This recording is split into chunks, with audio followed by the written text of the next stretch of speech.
and good morning, and good day, good night, good evening, wherever you are. If you're sitting at a lunch table, if you're having breakfast, if you're just having tea with friends, what can I say? My name is Michael Foster, F-O-S-T-E-R, Foster, and Michael, M-I-C-H-A-E-L. I thought I'd do this kind of like update today, and because it's due, and it's really consistent with a lot that has been happening, and I think there's a large portion of anticipation on one side, and then there's a large portion of anticipation on the other side, and somewhere in between there's a lot of what's going on, and people just about their business and all stuff like that. So on this side we have a portion of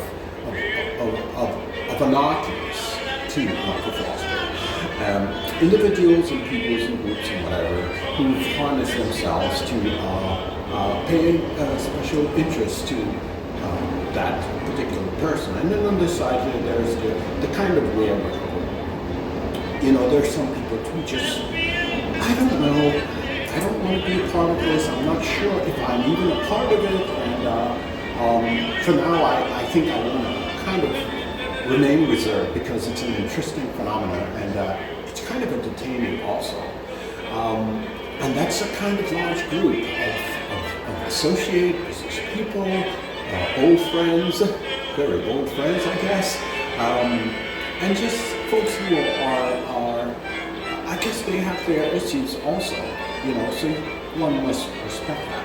And then there's the bunch of a lot that's going on with too many people and different things, new ones, older ones, very old ones, and so on and so on and so on. So, and they're in between and so on. They're like just the minions of so many things and so many people that you run into. And all of a sudden, that group, or someone out of that group will quickly jump into this group, whichever seems appropriate, satisfying to them, or rewarding to them. The fact is, the phenomenon of the individual who's communicating here, his name is Michael Foster, and to some extent there is always like an exchange conditionality. And because of that exchange conditionality, one measures the value of, hey, do I relate here, do I relate there, do I stay there, or do I just go at that guy? And at the end of the day, it all depends on what the person's ulterior motive is. If the person wants to be like a popular person, dancing and different things like that, yeah, okay, so they can kind of relate here, and they're going to say, well, okay, maybe I could kind of coincidentally relate with Mr. Foster because he has a social kind of cue, or that tends to be a thing to communicate about, like a talk piece, you see? And just in case, like, I want to boost that, I could kind of like jump over all the way on this other side. And then jumping on that other side, all I'll have to do is kind of like presumptuously attack this individual. And if this individual relates to me in a kind of any way that I could coin that would satisfy this side, it means that I'm welcome over here. The irony about this whole thing, right, is that here is an individual with minimal bottom line, and there are a bunch of individuals that scantily not too much of a bottom line, and then there's a group here that's, could be family, could be friends, could be close friends or whatever, and they want to like focus on life and their business. And then there's a group here that have wasted the idea of focusing on life and properly themselves and all that, and they somewhat have an adrenaline to conditionalize themselves and manipulate situations and circumstances and conditions, well, basically because there's a huge bottom line here. Lots of money that's sitting on that side. So somehow, luckily, most on this side is not particularly interested because they focus on their thing and they're somewhat independent. They will achieve themselves. They're satisfied with, a comfortable low-cost meal, but then there's always folks who wants to be so ambitious, and this side is aware of that. So this side is interested in using that, or even here, as caveat, as proxies, right? Not by directly approaching them, but by just making it aware that, hey, we do not favor this guy, period, and we have money, right? So here's what's happening. You have data, or you could generate data that discriminates or actually hurt this guy or cause this guy to, well, hurting this guy doesn't necessarily mean physically hurting him. It means just simply setting yourself up so that this guy can react in some kind of a way that you can feel hurt and people are, right? They can propagandize a feeling, an emotion, or whatever. And then all you have to do is kind of cash that in over here and see what it's worth. Because this group is a real problem. And this group comes in where the, quote, the unfavoritism is concerned. And that's what I'm going to talk about. I love all the groups, actually. And at the end of the day, you know, I always say, hey, can we all just kind of come together and let me be kind of like who I am? And you could find a newness, because this group definitely needs a newness, and that's the reason why they are this group, because they search for a newness and it's been difficult. What can I say? And this group is rather independent with so much great ideas and different pieces on, and they're just basically out of their lives. And then there's this group down here that's just, you know, they're young, they're ambitious, they're whatever, in terms of intellectual property and in terms of physical youth.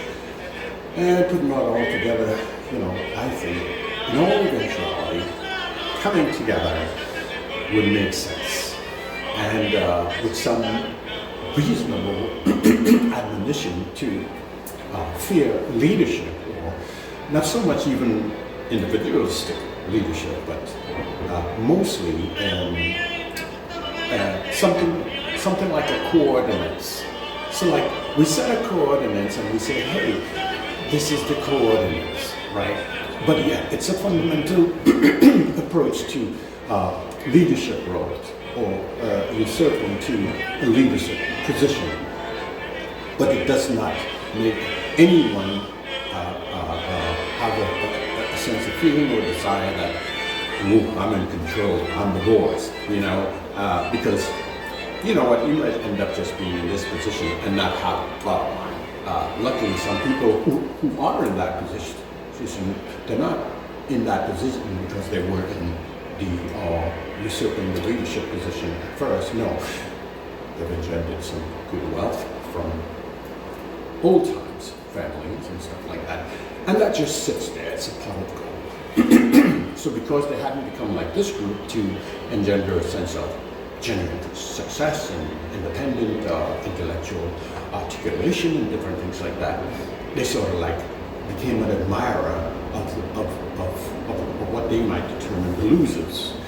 And then all of a sudden, when the losers, they step up to be a fundamental individual like myself, and then they're totally offended because you're either supposed to be here, or you're supposed to really kind of suck up to them on this side. But this is unfortunately kind of not very talented. But I still think we can all come together. If you see what I'm saying, bottom line is extremely important, and so on. So moving forward, I'd like to touch base on what has had me in a kind of withdrawn way for a while, and that's conveniently though. As I said, basically, if I were to do a pie chart of the coexistential me, that pie chart would reveal that these areas and these positions and so on, but that pie chart would be split into slices. The irony about it, each of those slices is consistent with a needle, somewhat like in a clock, a time clock. And the pie chart gets either larger or smaller. When I say the pie chart, I mean the piece of pie in the chart that represents that particular thing in your life, or in my life in this case, you know, this group, and those. um, the slice tends to expand. The thing about it with the group that's unfavorable and express unfavoritism in general to me and has a bottom line to support that and is intrinsic of captivating interest from all the way there and temptation all the way there, is that after a while it seems like certain obvious things aren't working because largely if you want to effectuate harm upon an individual, you sort of try to understand the culture of that person's coexistence with themselves.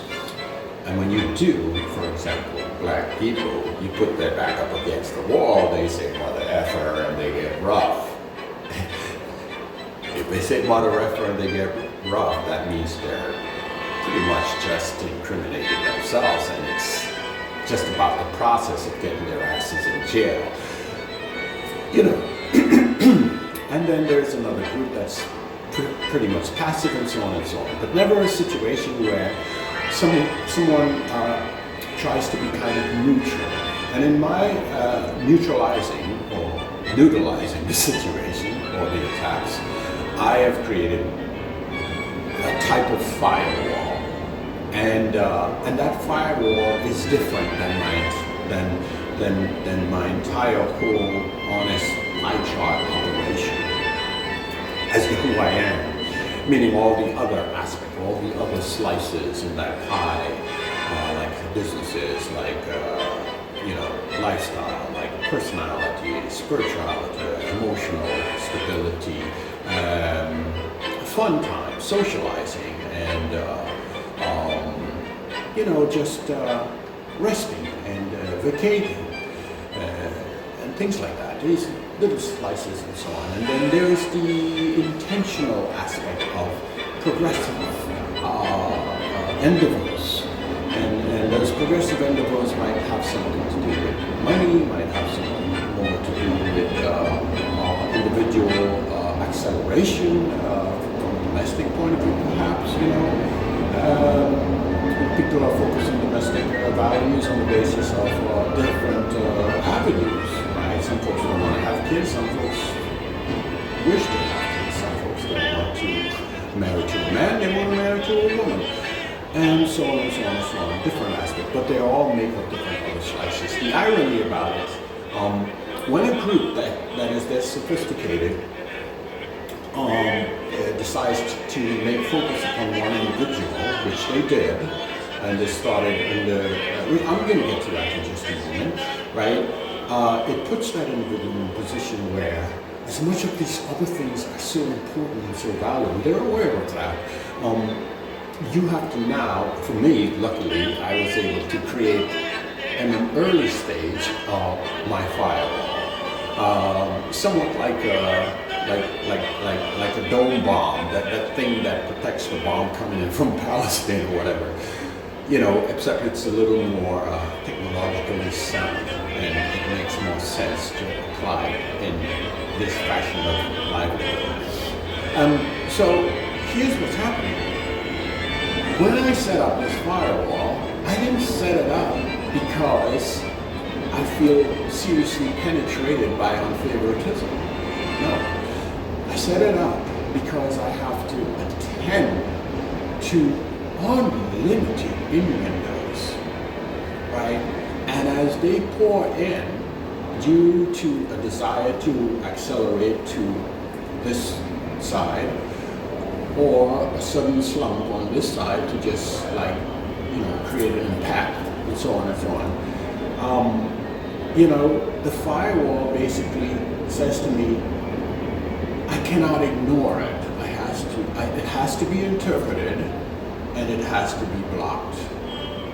And largely, sometimes that needle goes up.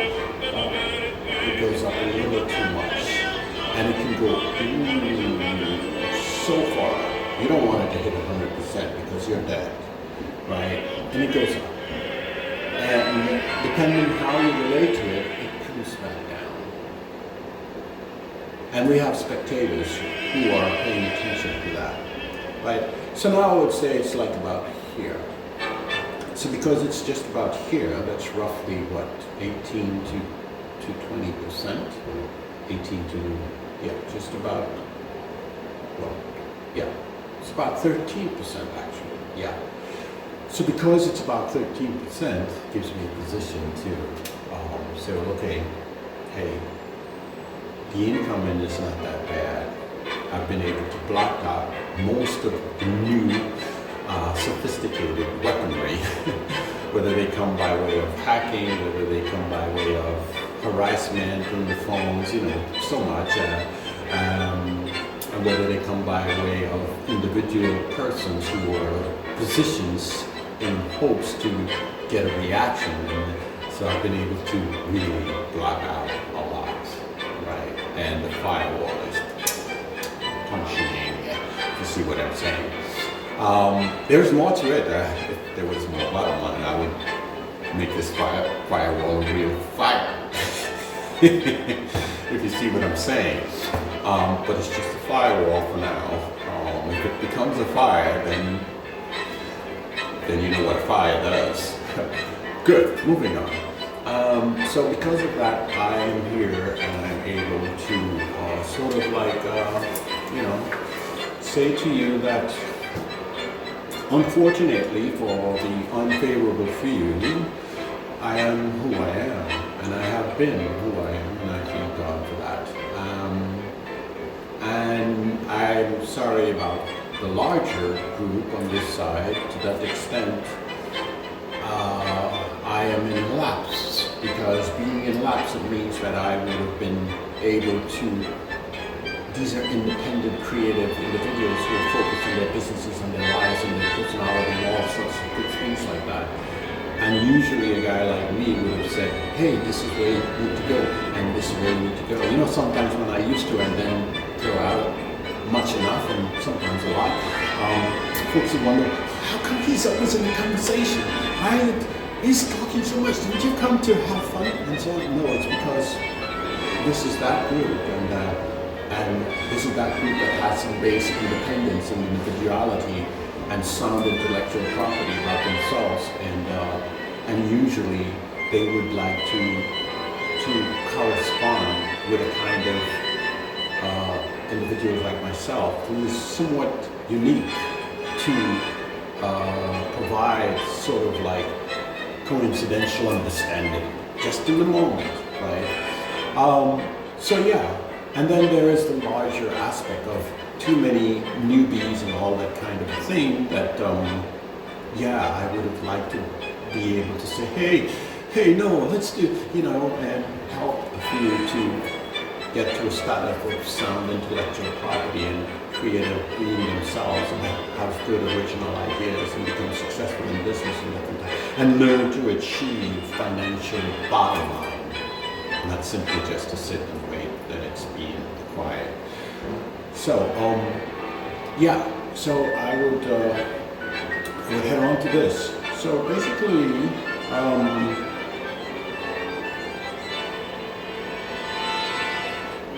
yeah. So the crust of what's happening here is that I have a very strong enemy on my hind, you know, and in relating to that, it has been very difficult for me, extremely difficult, might I say at least.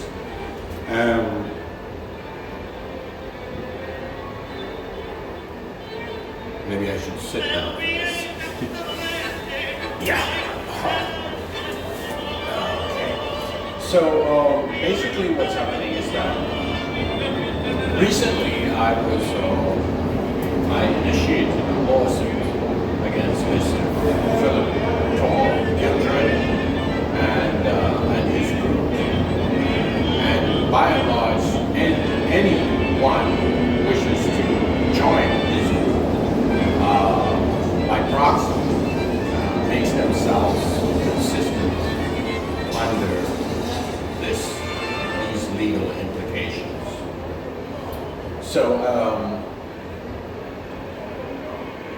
Foster versus Gildred initialized itself in a carpeted room full of golf balls, adjacent to a massive bedroom office full of blinking CPA electronic appliances, and down the hall from a massive master bedroom.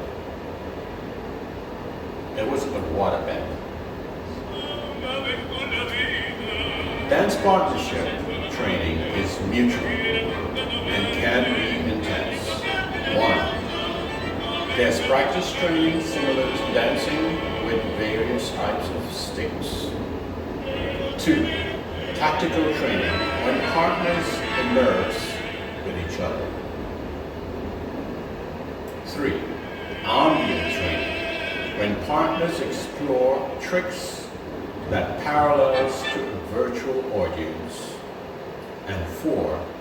Discovery, where partners intertwine without limits, like scripts to a movie, rated as PG versus X-rated. The actors are the results. What inundates this action? Gildred acted as a serial contract breaker. In return,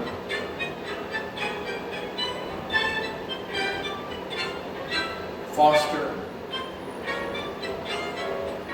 let me get this, yes, Gildred acted as a serial contract breaker.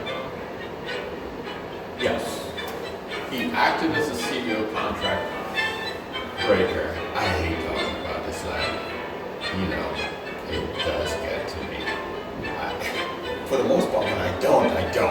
But when I begin to, in some cases I have to, because that's the way how I rationalize the ineptitude and the idiosyncrasy of an untalented individual with some bottom line who just wants to be me, basically, unfortunately, divided. Gildred acted as a serial contract breaker. In return, I was supposed to drop, and I did, the counter lawsuit, which evidently then was a breach of contract, and assist Gildred by helping Gildred control specific, the guy has an ego, specific URLs Gildred claims are defamatory or negative. You would be surprised to see things that he considers negative. The irony about it is, in the real life, if especially in today's world of such globalized and universal technologists, and so on, if something does come up and appears to be negative, if you're smart enough, you're going to want to find a way to let that pen itself out. Because if it does, the people or the individuals you think is going to be persuaded in a negative way towards you, well, they'll end up being your best customers. And at that time, there's no negative that's going to turn them from being your best customers. But when an individual usurps a sense of dignity that is not earned, just financially backed, then there's a different story. Okay, so about those URLs that you consider to be defamatory or negative. Here, and I agree, I was willing to assist, and maybe can to some extent. Here, back then that was, in the presence of the honorable witness, or the honorable witnesses, Gildred promised to, 1, that he would withdraw statements of clear defamation to Foster's character, as stated in Gildred's false reports of criminal conduct alleged to have been committed by Foster against Gildred in 2 states, of the state of San Diego Police Department, and the New York City Police Department, NYPD. Two, to influence business contacts Gildred has with the media, specific to stories reported by Miss Julia K. Marsh, the New York Post, Stephen Rex Brown, the New York Daily News, and its online press reader, and one Mr. Donald Border of the San Diego Reader, to update, that's all, update, make corrections to their stories, wherein Gildred admits to have functionally defamed, well, of course, my truth, yours truth, Michael Foster, right? Let's not kid ourselves. These news reports, they're in the business for money. And at the end of the day, when you look at these situations, it's like rather interesting. They will not support this group here. They will not be interested in this group here particularly. They're not really interested in this group over here. That doesn't favor me, but they're interested in the bottom line. And that's what makes it happen. You know, if you're a YouTuber at Google or New Daily News or whoever, and someone comes from this group and gives you a legitimate story that you did something incorrect to them and you need to have it removed from Google or whichever, you're not going to be noticed. But if someone comes from this group and says to Google, whoever, look, I have $10 million invested in, potentially invested even, in advertising, etc., etc., etc. And I don't like this. I want it removed. What are you going to do as a Google CEO? What are you going to do as a representative? Policies? Forget about it. Well, that's the thing. The policies are described in such a way that it makes it easier to disarm this group, in any case myself, because I'm too prepared for that bullshit. You know, and then satisfy this group. Well, this group is definitely having a problem because that's part of my firewall syndrome. Don't even think about it. If I produce something, there is a production, and that production will coexist. Google or no Google. Remember, I've been there from the beginning of Google. No, right? And from the beginning of whoever they call themselves, YouTube or whatever, then Vimeo and all a bunch of stuff like that. Might as well just plug me into China somewhere. Because at least, or Russia maybe, you know, at least there is more originality in terms of progressive technological aspirations. This system that we have here is a little bit too aloof. They're not allowing themselves to become truly innovative, because to become truly innovative is to honestly accept the prospects of another competition, of another Twitter, of another.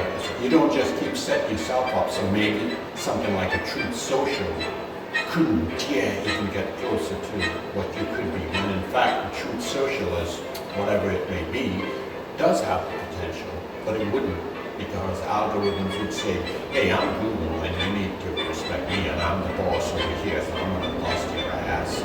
You ain't going to place. And that's not right. You know. Nonetheless, moving forward, getting back to the point here. Right. So these were the things that in the Don Border to update, make corrections to their stories. Right. To which Gildred admits to having functionally defamed myself during the course of this time, and still is. You Google Foster Gildred or Gildred versus Foster, you only see some things that doesn't exactly benefit myself, unfortunately. I mean, it's disgusting. It's just not appealing. And I had no say in it. And I wish I could find some money to pay Ms. Marsh or the Daily News and just update it, or maybe I need to issue a lawsuit, which I probably could still do. I don't know. I'm looking into it. Right? But we have this lawsuit that I filed against Gildred. And one of the other promises he did in the presence of honorable witnesses was to Kate's claim against Foster in its initial complaint before the court, and 4, to compensate, most importantly here, to compensate Foster for damages to Foster punitive. Well, this was in New York.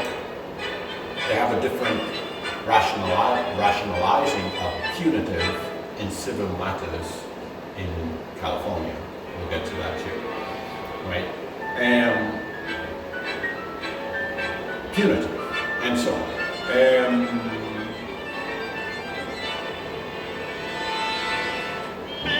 To compensate Foster for damages to Foster punitive, stemming from 1, 2, and 3 of what I just read above.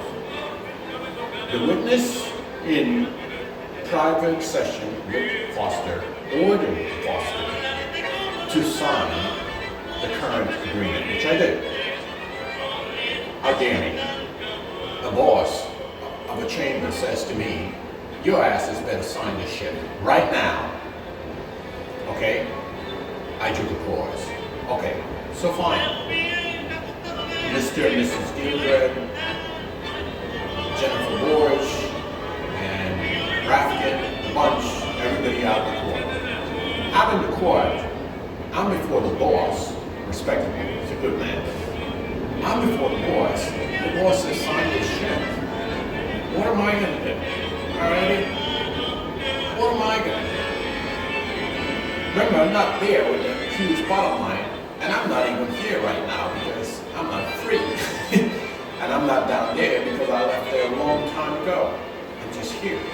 That individual, Michael Foster, that quintessential me that chooses to want to go forward. Fine. All right. Okay, so moving on, right? So I went ahead and signed that agreement based on the assurance from the witness, the honorable witness, that things would be according to the above in the so-called addendum that would accompany this signature 2-page document, right? So then I did sign, and part of it was that this would be taken care of today, that day, exactly, right? So, and that was the case. However, the current agreement, and to be sure, the addendum to the agreement will be updated that same day, before close of business, by the way. Foster followed suit and uploaded a rescission. Basically,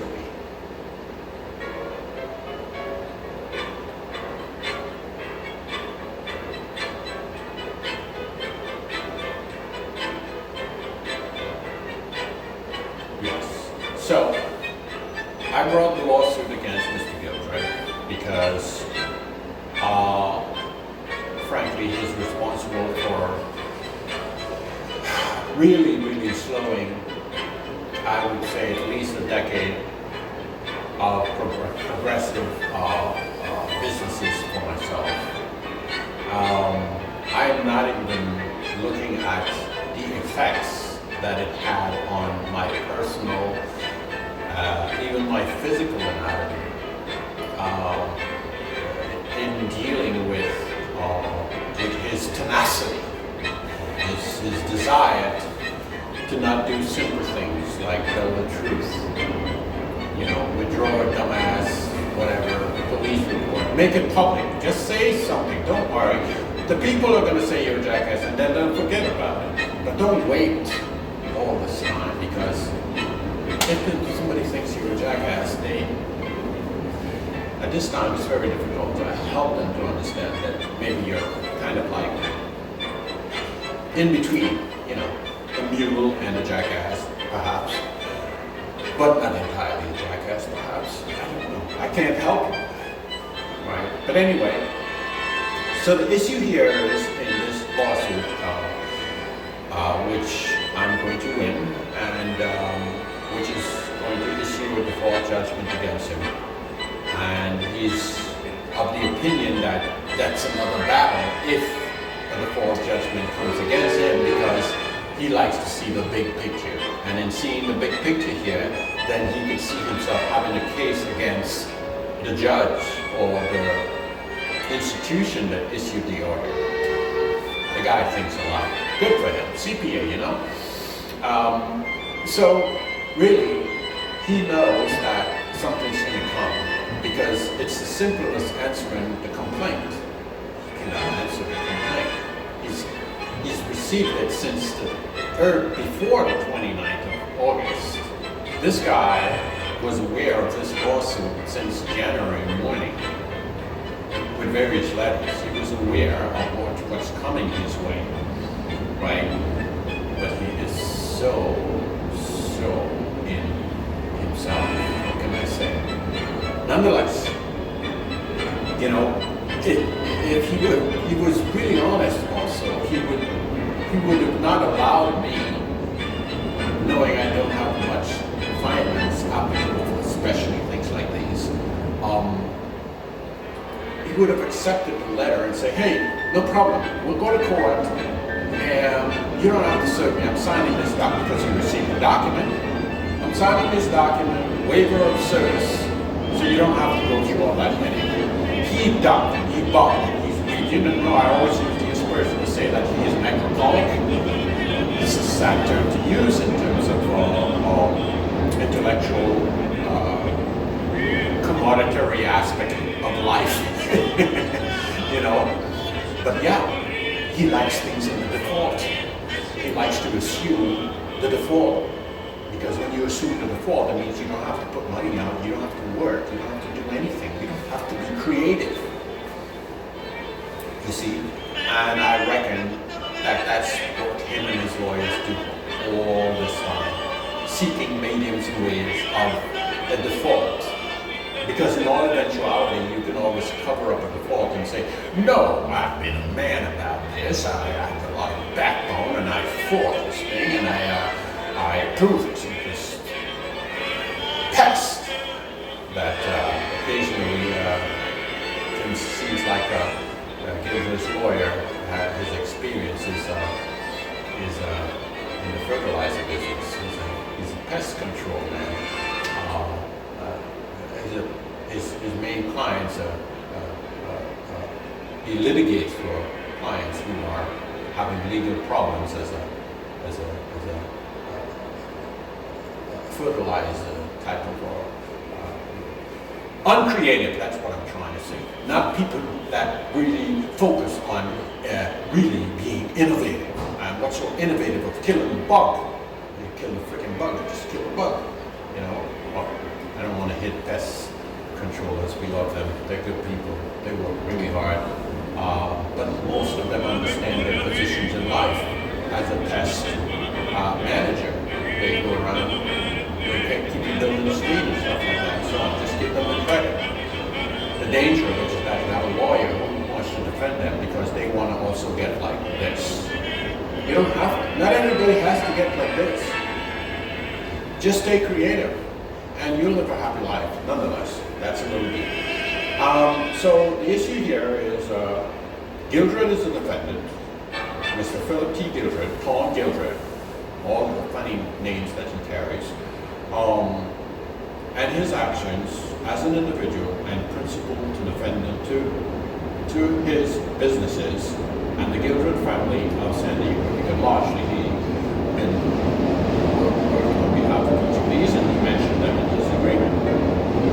Engaged in fraudulent and abusive behavior towards myself, resulting in the damages attuned to the fee that I'm asking for. You see, this time, a settlement agreement is a contract, and the legal principles which apply to contracts generally apply to settlement agreements. So, here's what's happening. This case involves allegations of fraudulent conduct by Mr. Gildred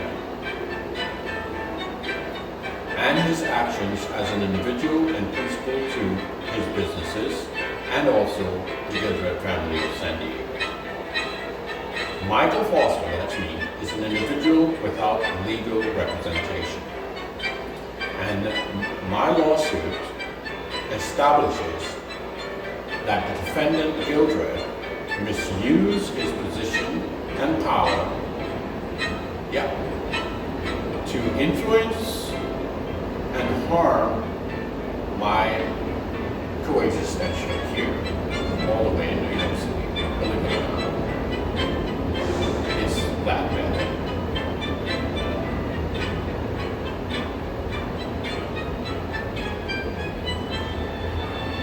Mr. Gildred falsely accused me of criminal conduct. Mr. Gildred gained unauthorized access to my personal information and my business accounts and most and many of my fair and reasonable connections. And in all eventuality, he breached the settlement agreement. This was very simple. In this lawsuit, I am proving breach of contract, breach of fiduciary duty, unfair competition, and interference with my business relations, which result in things to the effect of copyright infringement and other stuff. I'm seeking recovery damages for economic losses, loss of goodwill, and other related causes by Mr. Gildred, the defendant's actions. Passive as it may be, passive as it may sound, these things tie Mr. Gildred directly to the harms and the damages I suffered, and still suffer.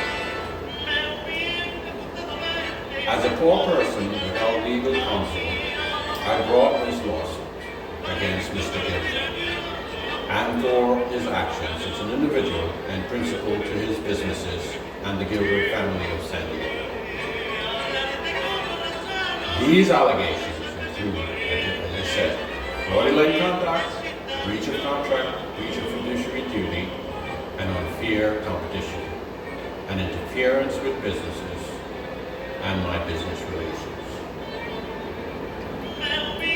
That's where we're at. So, as I said, with all this individual personality type of conclusional aspect of a kind of sphere of a focus of the way I am and the way I coexist, has to do a lot with pie charting the who I am.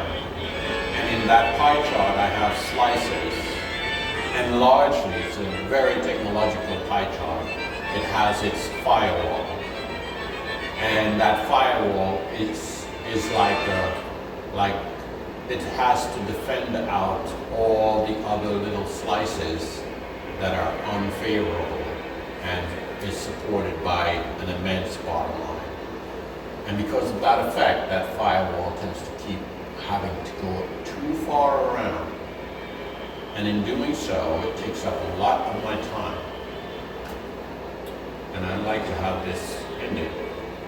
And as I said, there is ways all can come together and have something like a conclusionary alignment of something like a coordinates in terms of effectuating honest moving forward.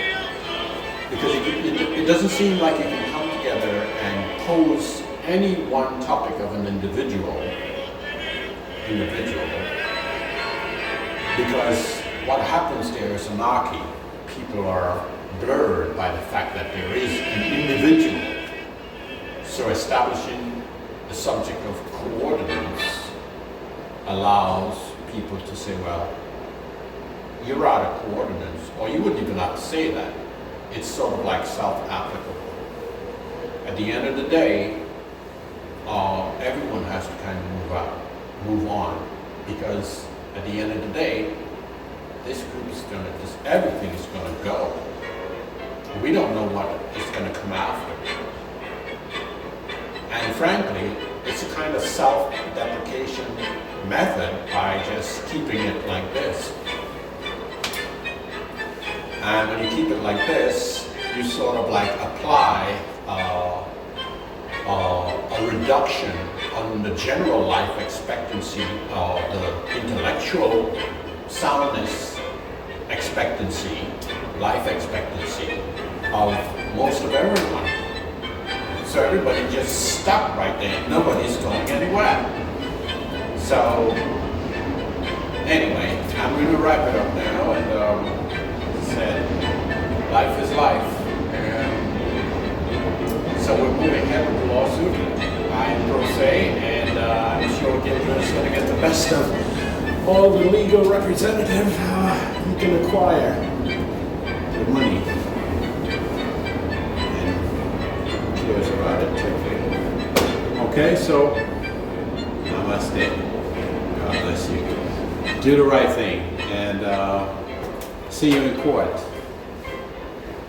Peace. Alrighty.